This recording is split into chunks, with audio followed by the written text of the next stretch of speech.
Alléluia. On va se lever ensemble, si vous voulez bien, nous allons ouvrir la parole du Seigneur.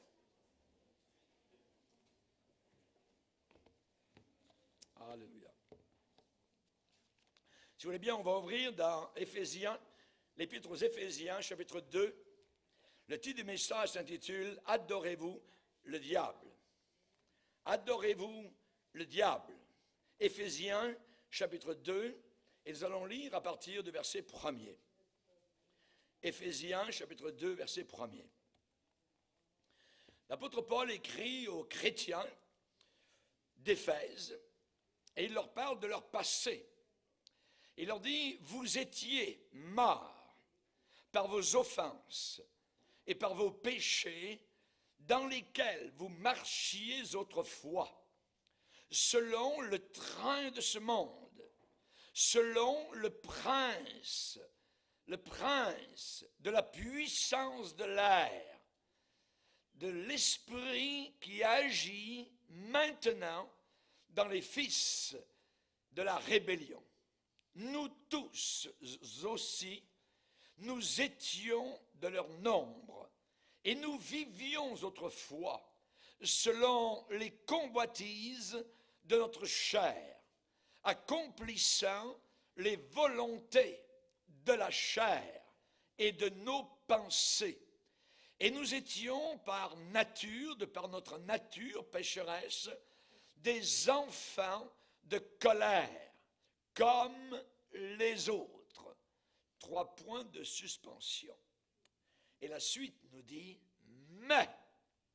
mais Dieu, qui est riche en miséricorde, à cause du grand amour dont il nous a aimés, nous qui étions morts par nos offenses, nous a rendus à la vie avec Christ. C'est par grâce que vous êtes sauvés. Il nous a ressuscités ensemble et nous a fait asseoir ensemble dans les lieux célestes en Jésus-Christ, afin de montrer dans les siècles à venir l'infinie richesse de sa grâce, par sa bonté envers nous, en Jésus-Christ. Amen. Seigneur, nous voulons te bénir. Nous sommes en ta présence, Seigneur, devant cette parole qui aujourd'hui nous interpelle. Nous te bénissons, Seigneur, car tu désires nous parler. Tu désires, Seigneur Jésus, nous interpeller. Tu désires nous conduire, Seigneur, à la connaissance salvatrice, la connaissance libératrice, la connaissance, Seigneur, qui nous arrache des flammes de l'enfer éternel.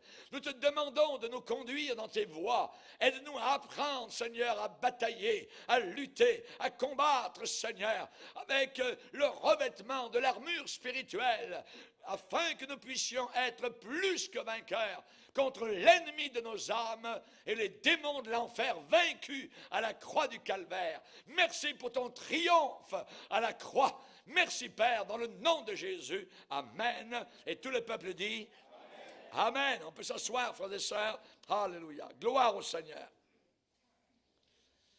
Adorez-vous le diable. Vous avez dû, évidemment, donc, particulièrement remarquer la montée de l'occultisme dans notre monde actuellement.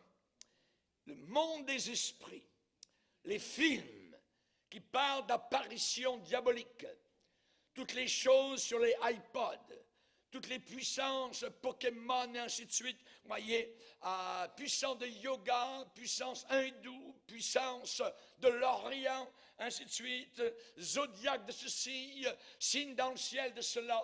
On voit la montée, évidemment, d'un monde mystérieux, un monde ténébreux, un monde froid et glacial, le monde des esprits. Et j'aimerais qu'on en parle, parce que nous, les chrétiens, bien souvent, nous ne savons pas comment combattre, comment lutter, à qui nous avons affaire dans la bataille de la fin des temps. Il existe des êtres extraterrestres du monde invisible. Et ils sont 3 catégories. il y a les démons, il y a les anges de Dieu, fidèles à Dieu, et il y a les esprits des morts. Ce sont les trois grandes catégories du monde invisible. Les esprits ne sont pas des influences fluidiques. Les esprits ne sont pas des influences magnétiques. Ce ne sont pas des ondes. Non, ce sont des êtres, des créatures qui ont été au départ, dans le monde lointain, été créés par Dieu. Des êtres qui, pour nous, sur la planète Terre, nous sont invisibles. Ce sont des êtres qui vivent dans un monde inaccessible à la matière. Ces êtres immatériels ont une existence manifeste, éprouvée, soit dans le plan de Dieu, le plan divin, soit dans le domaine du mal, le domaine maléfique.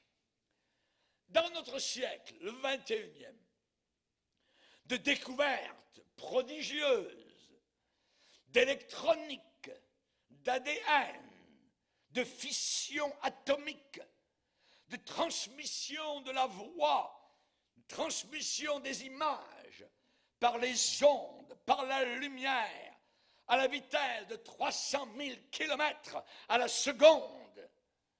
La matière tangible, à nos sens, ne résout pas du tout le problème de la vie. Pourquoi suis-je sur la terre? Que fais-je sur cette terre? Et où vais-je après ma mort? Évidemment, nous allons nous poser des questions. Trois principales. Qui sont-ils? Où sont-ils? Et que font-ils? Qui sont-ils? Où sont-ils? Et que font-ils? Trois questions. Vous savez, lorsque les cosmonautes russes, dans les années 60, je ne me rappelle plus exactement, 50, sont allés dans la stratosphère, sont revenus sur Terre, les cosmonautes russes ont fait une boutade, une farce ironique. Ils ont exploré là-haut un espace très minuscule de l'univers infini. Ils sont revenus sur Terre et ont dit, nous n'avons pas vu Dieu. Nous n'avons pas vu Dieu. La Bible répond avec sérieux à ceux qui recherchent véritablement. Lorsque quelques années plus tard, les Américains sont allés mettre le pied sur la Lune et ont planté le drapeau américain, un des astronautes a ouvert la Bible et a lu au monde entier qui était ébahi parce que là-haut, en voyant la Lune, il y avait des humains qui pour la première fois avaient mis le pied sur la Lune. Et de la Lune, on a entendu ces paroles. Au commencement, Dieu créa les cieux et la terre. Je préfère évidemment donc ce côté-là, parce que c'est le côté vrai et réel. Notre œil physique ne peut pas percevoir ce qui est de l'esprit. Et Jésus, déjà à son époque, disait à ses contemporains qui étaient incrédules, ils ont des yeux pour voir et ne voient pas. Ils ont des yeux pour voir et ne voient pas. Les cosmonautes ne pourront jamais voir Dieu à partir de leur satellite. Jamais.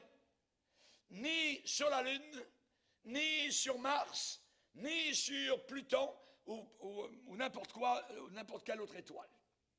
on ne peut pas découvrir Dieu d'une autre manière qu'en entrant dans le monde, et je dis bien spirituel. C'est le seul moyen.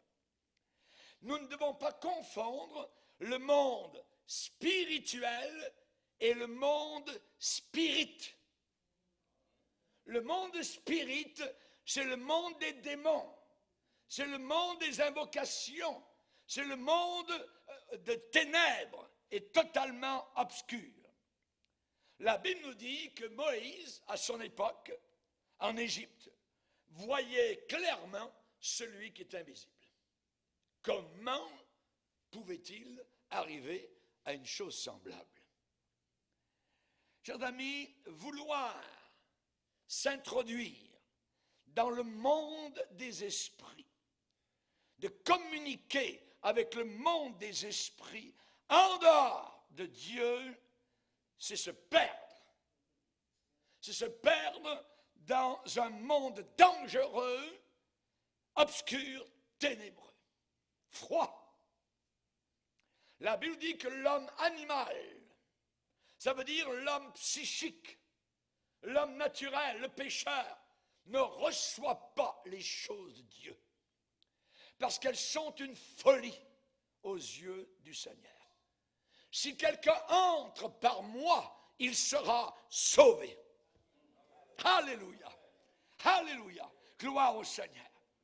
Il est indispensable de connaître l'essence et l'action des êtres invisibles, mais à la lumière de la révélation biblique, à la lumière de ce que la Bible seule nous enseigne. Pourquoi cela? Pour éviter tout égarement, pour éviter d'être égaré. La Bible, c'est le seul et unique guide sûr et certain.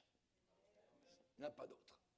Ce n'est pas la Bible des anges que vous allez acheter chez tel magasin ou tel livre occulte ailleurs ou le livre des Hongans, des sorciers d'Afrique ou des marabouts. Non, non, non. Voyez, la Bible qui commence à Genèse, 1er chapitre, verset 1er, et qui finit à Apocalypse, dernier chapitre, dernier verset. Si quelqu'un ajoute quelque chose à ce livre, il est perdu. Il est perdu. 600 ans plus tard, les musulmans ont une révélation par un homme qui s'appelle Mahomet. Cet homme est perdu. Parce que la Bible dit que c'est fini. À partir de Jean, dans Apocalypse, au chapitre 22, dernier verset, si quelqu'un ajoute à ce livre, sa vie sera retranchée. Pas d'autre révélation. Ni les Mormons, ni les Adventistes du 7e jour, ni personne n'est témoin de Jéhovah. C'est fini. C'est là, c'est la Bible seule, et c'est uniquement avec ce livre que nous allons passer dans l'éternité. Alors il faut voir ce que la Bible révèle par rapport à ces esprits qui sont, qui vivent, qui se meuvent dans le monde invisible que nous ne voyons pas. Ta parole est la vérité. Lorsque Daniel a eu une révélation de la part du Seigneur, le Seigneur lui a dit, je veux te faire connaître ce que le livre de la vérité déclare. Et c'était la Bible. Il y a 3 sortes d'esprits. Les démons, les esprits des morts et les anges fidèles. Il y a un texte de la Bible qui rapporte une prophétie qu'un homme a déclarée. Il s'appelait Michée. Et Michée a déclaré, « Écoute donc la parole de l'Éternel, j'ai vu l'Éternel assis sur son trône, et toute l'armée des cieux se tenant auprès de lui, à sa droite et à sa gauche. Et l'Éternel déclara, qui séduira Akab, le roi Akab, un roi impie, pour qu'il monte à Ramoth en Galade et qu'il y meure. Qui va le séduire? » Il est dit, ils répondirent l'un d'une manière, l'autre d'une autre, Et un esprit, notez bien, un esprit vint se présenter devant l'Éternel et déclare, moi, je le séduirai. Moi, je le séduirai. Un esprit qui vient se présenter devant l'Éternel. Comment cela peut-il se faire? Une chose, une force, une onde, un fluide ne peuvent pas se présenter devant Dieu pour parler. Un esprit va se présenter devant l'Éternel et dit, un esprit a déclaré, moi je le séduirai. Toute l'armée des cieux est constituée d'êtres immatériels, n'ayant ni chair ni os. Jésus lui-même a enseigné après sa résurrection, quand il est apparu à ses disciples, un esprit n'a ni chair ni os, comme vous voyez que j'ai. Un pur esprit n'a pas de corps, ni chair, ni os. Jésus, après sa résurrection, pouvait manger, il a mangé du miel, du poisson, il a montré, évidemment, donc il était vraiment ressuscité. Mais il pouvait passer au travers de portes barrées, il pouvait entrer, il avait une puissance donc inimaginable. Ces êtres innombrables, des millions, vivent dans ce grand univers qu'on appelle le cosmos. Au temps de Jésus, on croyait, écoutez bien, on croyait au temps de Jésus que les esprits pouvaient apparaître sous des formes humaines.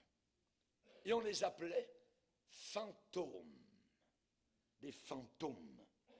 Rappelez les disciples sur la mer? Quand les disciples virent Jésus marcher sur la mer, ils furent troublés, quasiment terrorisés. Ils dirent, c'est un fantôme. C'est un fantôme. Et dans leur frayeur, ils ont poussé des cris, et vous auriez poussé des cris aussi. Au temps de l'apôtre Paul, les pharisiens croyaient dans l'existence des anges et des esprits. Ils y croyaient. Mais de l'autre côté, une autre catégorie, un autre groupe, les Sadducéens, niaient l'existence des anges et des esprits. Ils n'y croyaient pas. Acte 23, verset 8, les Sadducéens disent qu'il n'y a pas de résurrection et qu'il n'existe ni ange ni esprit, tandis que les pharisiens affirment les deux choses. Vous voyez donc la différence, la croyance de certaines personnes. Aujourd'hui, nous vivons dans un monde païen autour de nous, un monde matérialiste, un monde aveuglé par l'ennemi, nous allons le voir au travers de cette étude ce matin et ce soir. Les matérialistes nient, de façon générale, sans chercher à connaître, sans chercher à savoir ou à découvrir. C'est la voie la plus facile. Et cette philosophie simpliste, voyez, leur font dire, ah oui, vous savez ce que l'on ne comprend pas peut-être aujourd'hui, maintenant. Vous savez, la science fait des progrès. Et un jour, la science va parvenir à nous expliquer tout cela. La science, avec un S comme serpent, n'expliquera rien du tout. Il y a des faits que la science nous montre qu'elle est très limitée. Très limitée. Il y a des faits qui nous montrent que des gens qui sont chercheurs ont des cerveaux eux aussi très limités. limité. Nous avons découvert l'ADN. So what? Dieu, ça fait des millénaires qu'il l'avait créé. Dernièrement, il y a eu une conférence par un chrétien et il a montré une diapo. D'un côté de la diapo, il a montré, vous savez, ces belles vitres, ces vitraux de cathédrale avec des morceaux, tout ça, de toutes sortes de couleurs, tout ça. C'était très beau. C'était une cathédrale, je ne sais pas où, à quel endroit. Il a montré cela. Les gens regardaient. Oh. Et de l'autre côté, il a montré ce qu'est l'ADN. Et toute la foule a fait « Oh, que c'est beau !» L'ADN ordonné, coloré. Ce que Dieu a fait, est quelque chose d'inimaginable. Notre Dieu est un scientifique. Notre Dieu a une intelligence qui nous dépasse. Il n'a aucune limite. Alléluia. La Bible contient des révélations concernant 3 sortes d'esprits. Les démons, les esprits des morts et les anges. Les révélations de la Bible ne sont pas des théories abstraites, imaginaires, mais ce sont des affirmations confirmées avec autorité par des manifestations parfois vécues et réelles. Vous savez, la télévision est capable de matérialiser des ondes invisibles. Ici, dans ce lieu, il y a des ondes. Vous ne les voyez pas. Il n'y a rien du tout. Mais si vous avez le petit bidule, voyez, le iPad, toc, vous connectez sur quelque chose. Il y a des images qui apparaissent. Les images sont là. Mais on ne les voit pas. Il faut être connecté. La télévision, par exemple, matérialise donc des ondes invisibles à nos yeux. Et les images qu'on peut voir sont transmises et reconstituées même à des distances étonnantes. Pourquoi ne pas admettre que des êtres d'un monde invisible puissent soit apparaître soudainement, soit se manifester? Il y a quelqu'un ici de plus grand que des ondes, Jésus-Christ. On ne le voit pas avec l'œil naturel, mais l'œil du cœur qui a été ouvert par la nouvelle naissance nous le montre et nous sommes en sa présence. Alléluia, que Dieu soit glorifié. Quand on parle des esprits, ce n'est pas parler en faveur du spiritisme. Non, non, non, non, non, non. C'est au contraire dévoiler le spiritisme pour le combattre, pour lutter en orientant les âmes vers le monde spirituel, vrai et authentique, saint et divin. Cette prédication d'aujourd'hui, c'est pour nous aider à triompher de la peur des mauvais esprits. Il y a des gens qui ne dorment pas la nuit, ils dorment toujours la lumière allumée.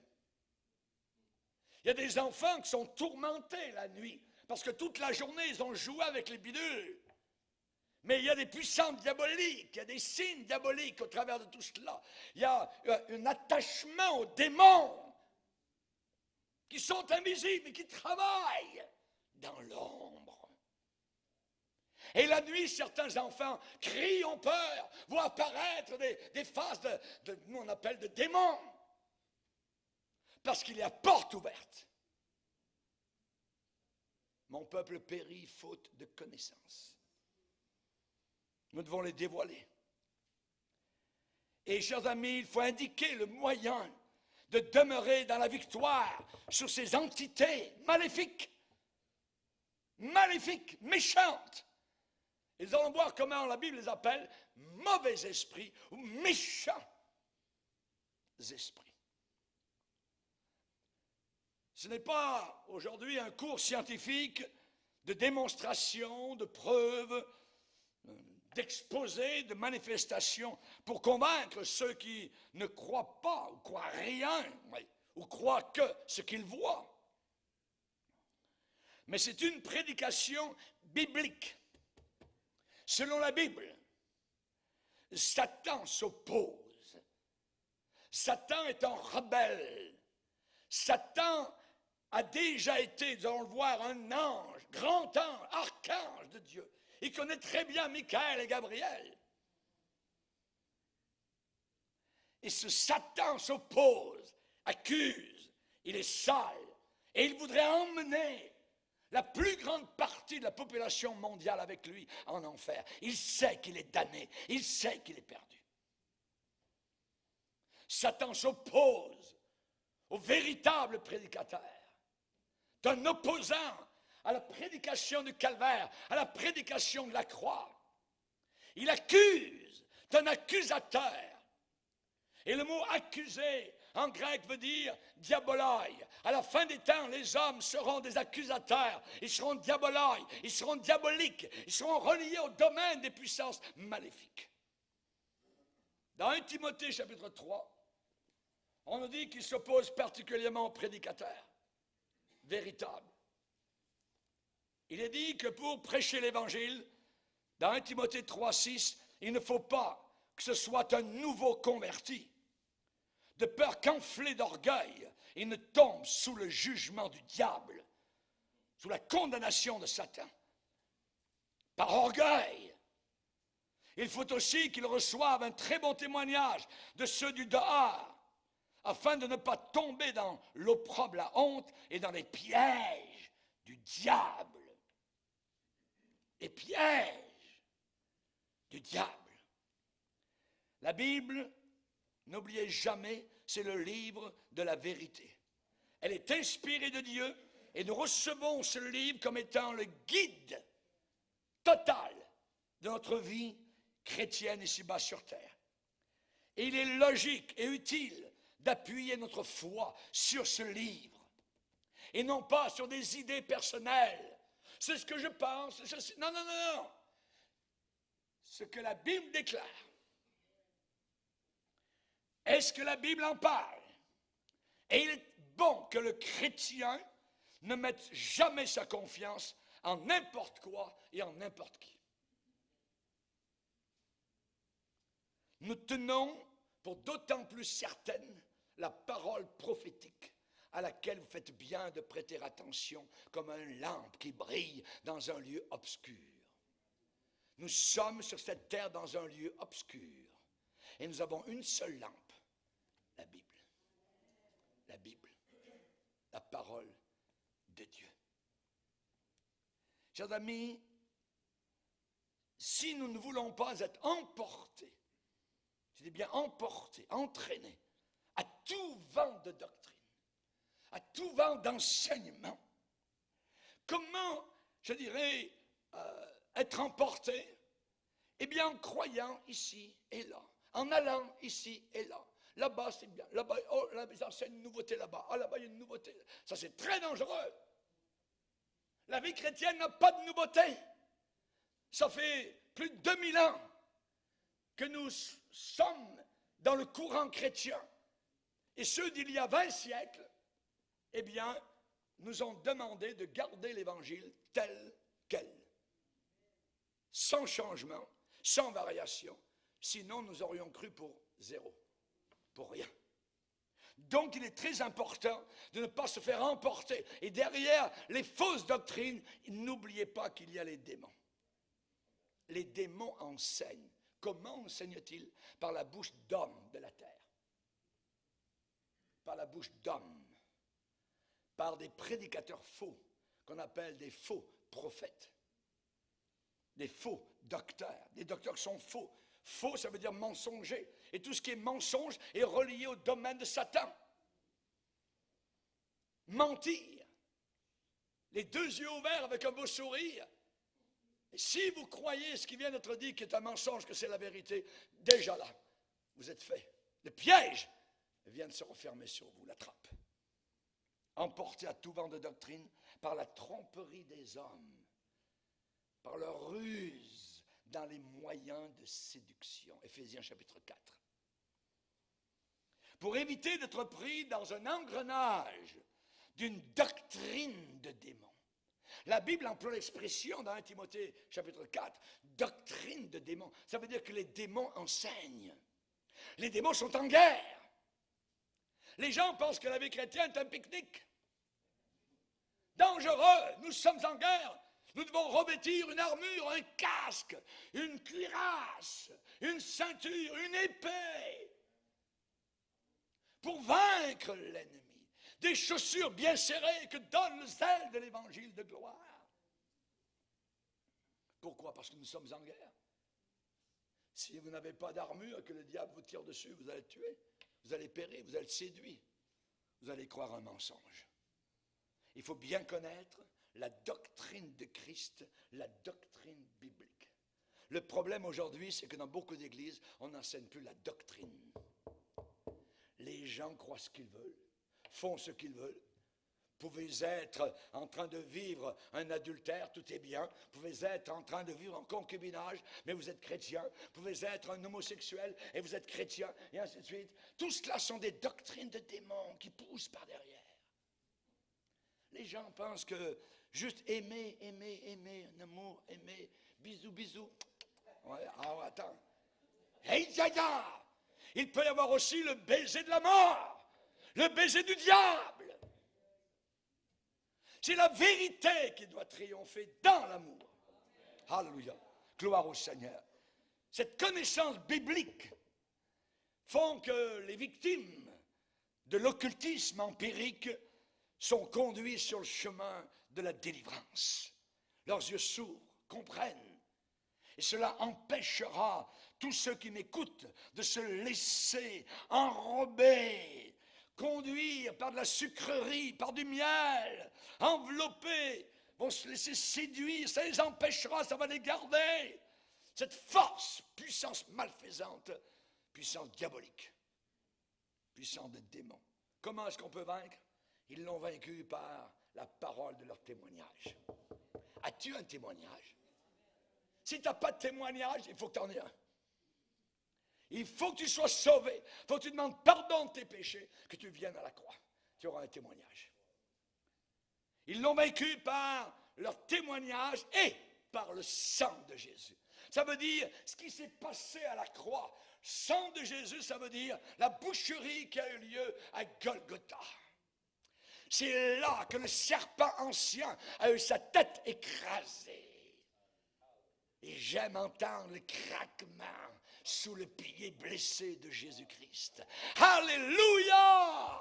Gloire au Seigneur. Alléluia.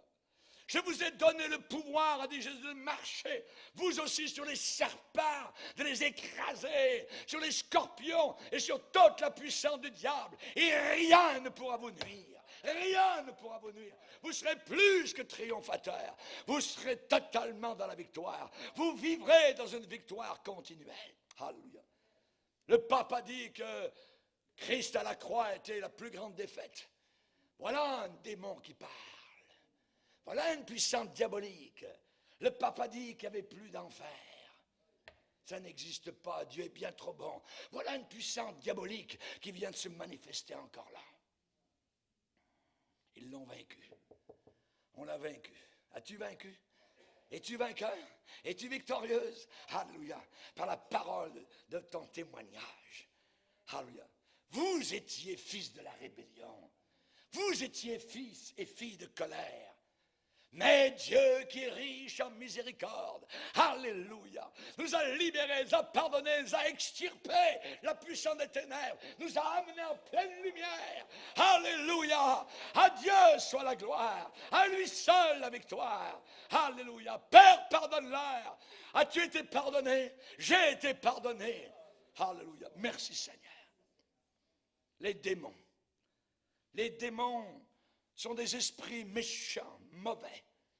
La Bible dit, nous n'avons pas à lutter contre les hommes, contre la chair, contre le sang, mais contre les esprits méchants. Notez l'adjectif méchant. Ils vous veulent du mal. Ils vous veulent du mal. Soit qu'il y ait confrontation directe, ça ne marche pas comme ça, alors il va prendre autre chose, par la séduction.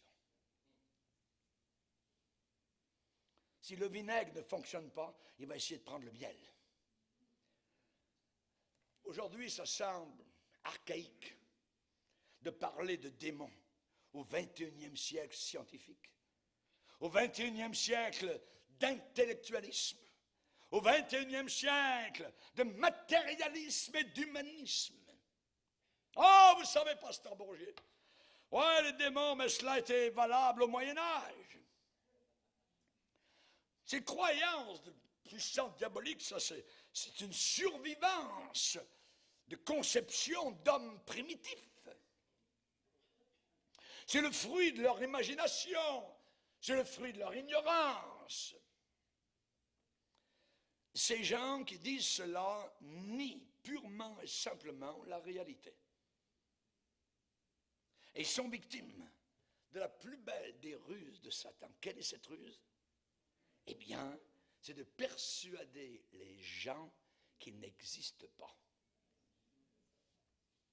Ça, c'est un coup de chapeau de la part de Satan. Persuader les gens qu'ils n'existent pas. C'est le père du mensonge. Jésus l'a dit.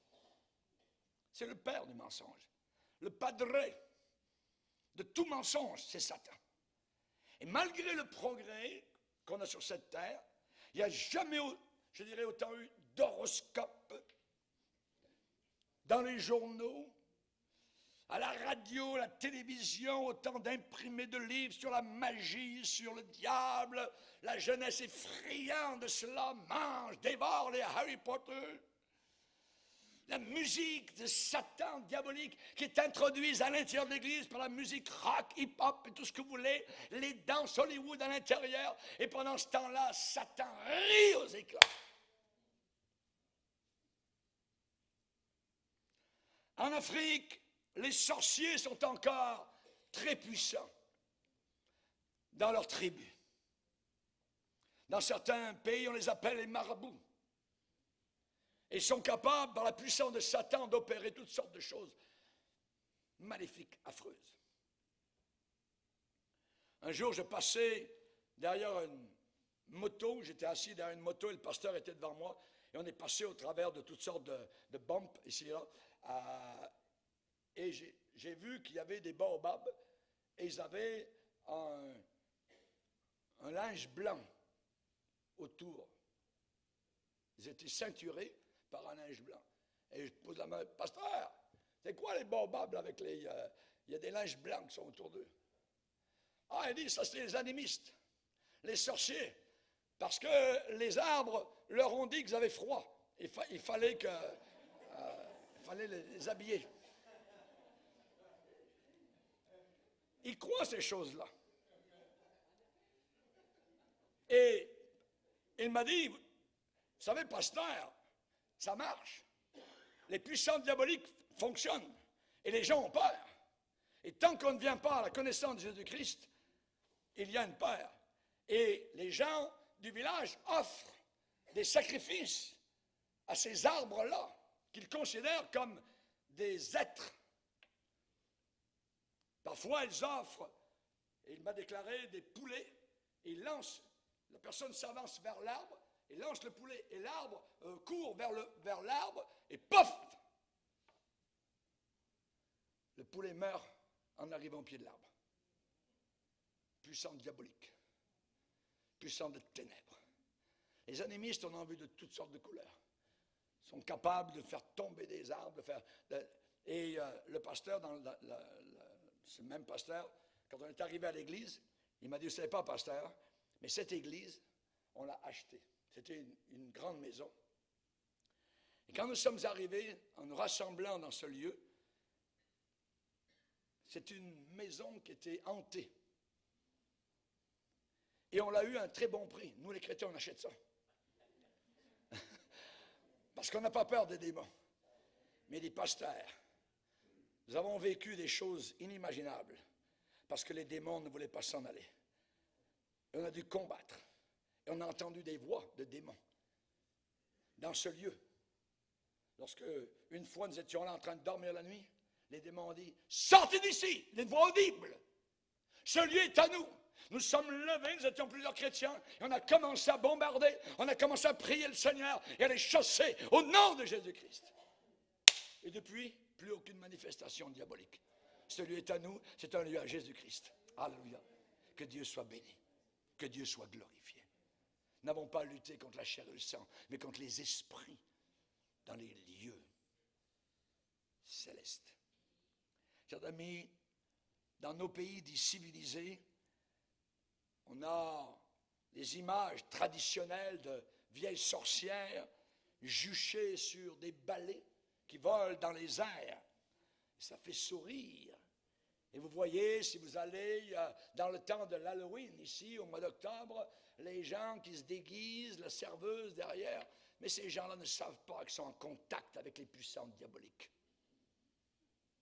Ils honorent Satan. L'Halloween est une fête qui honore Satan, qui honore le diable. Et quand nous voyons des églises évangéliques faire des fêtes à l'Halloween à l'intérieur de l'église, les démons rient, ils s'en fichent complètement des quatre murs.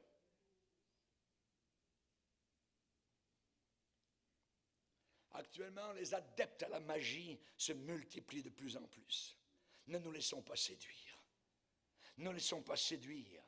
La parapsychologie, le yoga, la réincarnation. Le monde actuel occidental se remplit de plus en plus du monde oriental. Et aime l'Orient, aime le bouddhisme, aime qu'on leur dise qu'ils vont se réincarner. Aux Indes, un homme ne vaut pas plus qu'une mouche. C'est la valeur. Et David a déclaré au psaume 8, quand je considère la lune, les étoiles que tu as créées, mais Seigneur, qu'est-ce que l'homme pour que tu prennes soin de lui? Uniquement dans la Bible, l'homme a une valeur. L'homme est sauvé par le sang du Fils de Dieu. Dans les religions orientales, dans le yoga, dans la relaxation, vous avez affaire avec les démons.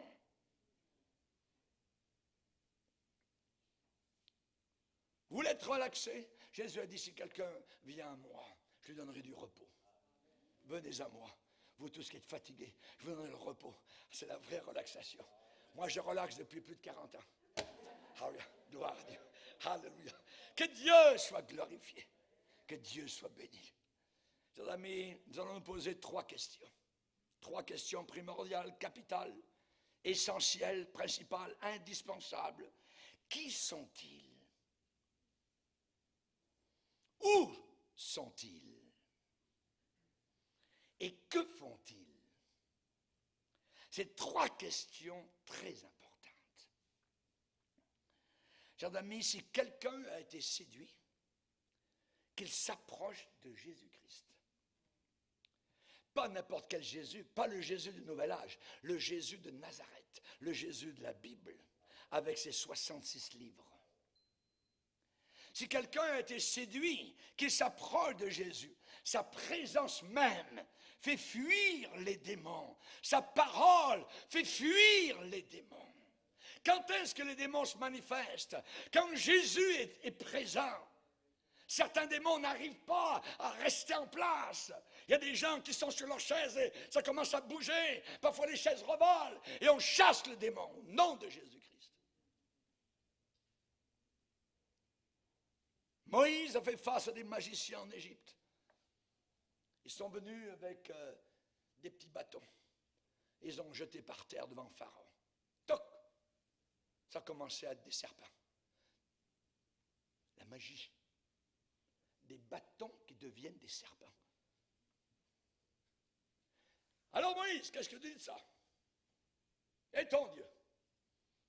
Et Moïse avait sa canne de berger. Il l'a jetée. Et soudain, tchouk, un gros bois. Et le bois est allé vers les petits serpents. Tchouk!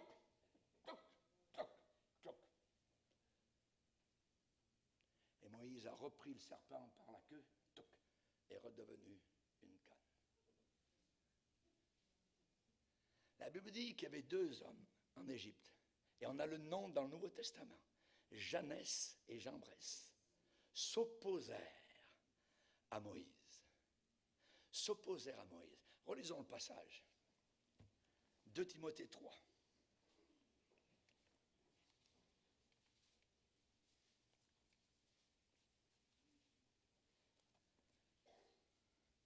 Verset 8. 2 Timothée 3, verset 8. De même que Janès et Jambres s'opposèrent.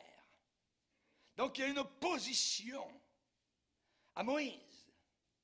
De même, ces hommes s'opposent à la vérité.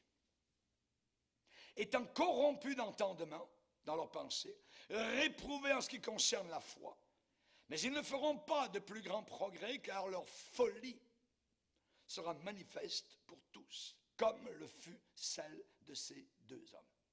2 fous. 2 fous. Les magiciens, les astrologues, tout ce monde-là, c'est de la folie totale. Un chrétien n'a rien à voir à faire avec ces choses-là. Comment est-ce que ces magiciens se sont opposés à Moïse? Ils ont imité Moïse. Ils ont voulu faire comme Moïse. Et aujourd'hui, nous avons une opposition religieuse par des gens qui imitent la vraie chose, imitent le culte d'adoration au Seigneur, imitent les chants qui sont venus chercher chez nous par l'écuménisme. Ils imitent pour essayer de séduire afin qu'il y ait une grande confusion et qu'on ne voit plus la vérité de l'erreur. C'est très dangereux. La Bible dit résistez au diable. Résistez au diable et il fuira loin de vous. Jésus a dit qu'il était le père du mensonge. Et en le démystifiant, en le dévoilant, en dévoilant les ruses des démons, en révélant leur but, en démasquant leur visage mensonger et trompeur, nous pourrons leur résister victorieusement. Résister, pasteur, vous avez dit résister, oui, résister. Le verbe résister est un verbe d'action. C'est une attitude de foi uniquement placée en Jésus-Christ. Résister, c'est un refus, c'est dire non. Ce n'est pas vouloir se soumettre aux sollicitations trompeuses des démons. Soumettez-vous à Dieu et ainsi vous pourrez résister au diable. Qui sont-ils ces démons? Dans la Bible, on les appelle des esprits méchants. Nous n'avons pas à lutter contre la chair et le sang, mais contre des esprits méchants. Ensuite, un autre mot, les anges du diable. Les anges du diable. Vous avez vu les Hells Angels? Ils sont reliés à l'enfer, directement. Tous. Tous les membres en règle sont en règle avec Satan. Les anges du diable. Jésus va dire de son trône, retirez-vous de moi maudits et allez dans le feu éternel qui a été préparé pour le diable et ses anges. Le diable et ses anges, les Hells Angels, tous en enfer. Ce sont aussi des esprits impurs. C'est les termes de la Bible. Sorte cet homme, esprit impur, a demandé Jésus au démon qui était à l'intérieur, à l'homme qui habitait à Gadara. Savez-vous qu'il n'y a aucun salut pour les démons? Un jour, j'ai appris ça dans le mouvement charismatique catholique romain, qu'il y avait un de leurs dirigeants qui leur a demandé un soir, là où il y a toutes sortes de manifestations, je dirais de parler en langue, d'interprétation. Parfois, on a des interprétations. Je suis Marie au milieu de vous. Voyez, c'est un démon qui s'appelle Marie. Voyez. Il y a toutes sortes de choses. Et un de leurs dirigeants leur a dit, vous savez, ce soir, on va être bon, on va être gentil, on va être plein d'amour. On va prier, on va demander au Seigneur que Satan soit sauvé. Voyez un esprit de démon, comment ça parle? qu'est-ce que ça dit? Des aberrances. Aucun démon, il n'y a pas de salut, aucun, ni pour Satan, ni pour les démons. Aucun salut. Les démons, ils s'appellent les démons. Il est dit que les 12 apôtres chassaient beaucoup de démons. On parle aussi d'esprits de démons. Ce sont des esprits de démons qui font des prodiges et qui vont vers les rois de toute la terre pour les rassembler pour le grand jour Armageddon, durant la grande tribulation. Déjà, les démons commencent à les rassembler.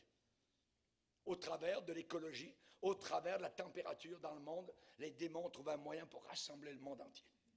Et ils les rassemblent avec les iPods, avec les Pokémon. Ils sont tous en train de courir après des Pokémon maintenant. Les esprits aussi sont, selon la Bible, plus ou moins méchants. Il y en a qui sont très méchants. Il y en a qui sont méchants un peu moins. Il y en a qui sont méchants un peu plus. La Bible dit que lorsque des démons ont été chassés d'une personne, ils vont errer par des lieux arides et ils reviennent voir la maison d'où ils ont été chassés. Et si un démon a été chassé et qu'il voit que vraiment la personne prend la vie chrétienne, louche, tout ça, puis un pied dans le monde, tout ça, on va swinguer la bottine, un peu de porno ici, un peu ci, un peu ça, vous voyez, et, alors la Bible dit qu'il il retourne et il va aller chercher 7 esprits plus méchants. Et ils vont forcer la maison pour pénétrer à l'intérieur de nouveau de cette maison-là. Et la condition de cette personne sera pire qu'elle était auparavant d'avoir connu le Seigneur. Matthieu 12, verset 45. L'apôtre Paul a dit, pour certains chrétiens, je ne veux pas que vous soyez assis à la table de Dieu, quand on prend la Sainte Seine, et assis en même temps à la table des démons. Ils ont une table, les démons. C'est une table obscure. Ça se passe la nuit. C'est la nuit que les démons travaillent le plus. Ils travaillent le jour aussi, mais ils travaillent beaucoup la nuit. Nous ne sommes pas de la nuit. Nous ne nous enivrons pas dans la nuit. Nous ne prenons pas de la drogue la nuit. Nous ne convoitons pas la nuit. Nous sommes du jour. Amen. Et nous devons rester enfants de lumière. Nous n'ignorons pas ses desseins. On sait les desseins du diable. On connaît les projets du diable. C'est de nous emmener en enfer. Même après avoir été sauvés. S'il le pouvait, c'est de séduire les élus de Dieu. S'il le pouvait, attention à la séduction. Ils ont un chef, ils sont organisés. Ils ont un chef sur eux, le prince des démons. Chers amis, je pourrais vous parler des francs-maçons et de Albert Pike, qui a été l'originaire des francs-maçons. Et il a un livre de plus de 700 pages, où à l'intérieur, on apprend que ce sont les démons qui sont adorés. Et lorsque il y a des séances d'intronisation, un des anciens glisse un mot de passe à l'oreille d'un initié. Un mot de passe. Et ce mot de passe, c'est Abaddon. Abaddon. Abaddon. Lisez avec moi Apocalypse 12.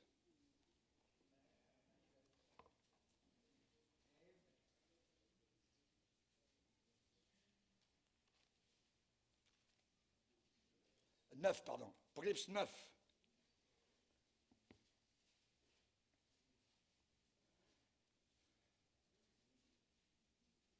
On nous parle des démons. Au verset 1er, il dit, le 5e ange sonna la trompette et je vis une étoile qui était tombée du ciel sur la terre. La clé du puits de l'abîme, de l'enfer, lui fut donnée et elle ouvrit le puits de l'abîme. Et il monta du puits une fumée comme la fumée d'une grande fournaise et le soleil et l'air furent obscurcis par la fumée du puits. De la fumée sortirent des sauterelles. Ce sont les démons qui sortent de l'enfer et qui vont envahir la terre. De la fumée sortirent des sauterelles qui se répandirent sur la terre. Il leur fut donné un pouvoir comme le pouvoir qu'ont les scorpions de la terre, et ainsi de suite. Verset 10. Elles avaient des queues semblables à des scorpions et des aiguillons, et c'est dans leur queue qu'était le pouvoir de faire du mal aux hommes pendant 5 mois. Elles avaient, ça veut dire ces sauterelles, ces démons, personnalisés en sauterelles, elles avaient sur elles comme roi l'ange de l'abîme, nommé en hébreu Abaddon. Abaddon, et en grec Apollyon. Abaddon, c'est le nom de Satan. Ça veut dire destructeur. Chers amis, tout ce qui est de la franc-maçonnerie internationale, c'est de la destruction. Le pape est un franc-maçon. Les francs-maçons veulent réunir toutes les religions ensemble. Toutes. Et Jésus n'est simplement qu'un parmi d'autres. Nous avons affaire aujourd'hui à un complot international qui est conduit par Abaddon, Satan. Mais Christ l'a vaincu à la croix du Calvaire. Alléluia! Que Dieu soit béni. Il a dépouillé les puissances diaboliques en triomphant d'elles par la croix. Lèvons-nous ensemble devant le Seigneur et adorons-le et bénissons-le. Alléluia. Alléluia. Alléluia. Seigneur, nous voulons te glorifier et t'adorer, Seigneur. Tu es le Dieu vivant et vainqueur, Seigneur. Tu nous as appelés à la victoire, Seigneur, à revêtir les armes de la lumière, à vaincre les démons, à vaincre Satan. Merci, Seigneur. Merci, Seigneur. Nous voulons les chasser dans le nom puissant de Jésus-Christ. Nous les avons vaincus par la parole de notre témoignage et par le sang merveilleux du Sauveur Jésus-Christ. Ah, mon Dieu, comme tu es grand et merveilleux, et nous voulons te servir, et nous serons vainqueurs pour l'éternité. À toi soit toute la gloire, à toi soit toute la puissance, dans le nom de Jésus-Christ. Amen